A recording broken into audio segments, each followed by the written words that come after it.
Takže dnešní reportáž bude jiná než všechny ostatní.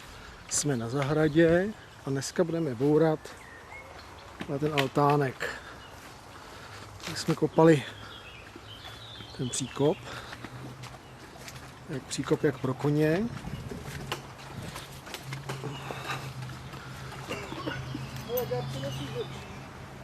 Brácha přinese žebřík. Tak. Takže tohleto celé dneska zbouráme. Ještě pořídíme fotodokumentaci. Tady je Alex, tam odchází bratr. A to je ten jeho baráček. Tak. Alex si nechlastej tu vodu, co tam je uhlí. Tak, tohle ten altánek bude nový. Tady bude podle toho nákresu. Tady bude ten bazén. Tady máme takovou přípravu na bazén. Tohle ta veranda je nově postavená, je nějaká na šikmo, no dobře. A tenhle ten baráček je teda hodně na šikmo, takže ten se dneska zbourá. Což bude docela puška, nicméně to udělat musíme. Taková je zahrada, ještě dáme to všechno, tomu patří. Tohle je na ten bazének. Tohle je voda. Tak.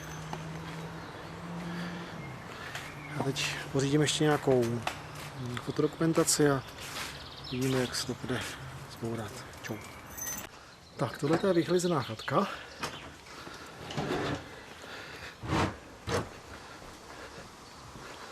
Takhle to vypadá. Vevnitř. Celá slušná chatka. Trochu bordelu. Hej, co? Alexi.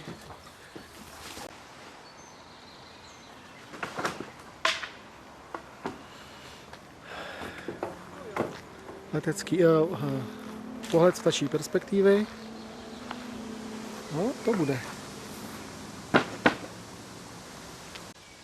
Tak tohle je střecha, kterou ještě zametu.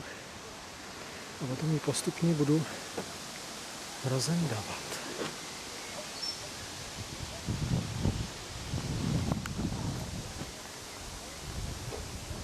Nebo to nějakou písničku, aby nebude slyšet ty moje keci. Tak tenhle ten hodnej pán nám vždycky nese jídlo. Když jsem tady byl v březnu loni, tak nám vždycky přinese takovýhle košík jídla a kafe, dobrot. Ty jsou normálně hodní lidi. Ještě trapejska přinese vodu. No, říká, že je to špinavý. Musíte rozumět německy. Rozumíte německy? Počkej, ty já kouřím. Vůbec nekouřím přece. Takže. Ale se chachtá bazénku.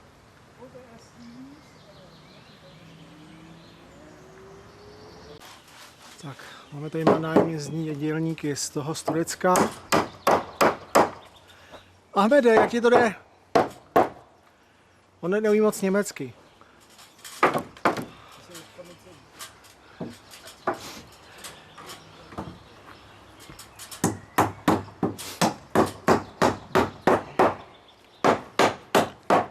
Ahmed. Tady s rodinou se 7 dětma nemá práci, takže tady dělá u nás. Tak takhle to vypadá. Po 2 hodinách práce. Jsme tady od 2. Jsou 4-5, po 3 hodinách práce. Dáme se. No, 3.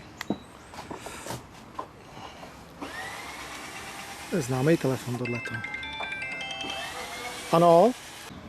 Tak odstraníme vzadu trámy.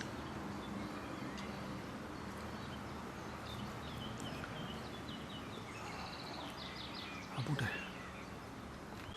Tak. A altánek není. Býval. Nezachytili jsme sice pád. Pojď sem, Alexi. No a co s tím teď? Uklidíme to. Zítra se můžeš dojet, můžeš trochu něco rozebrat a já po práci přijedu.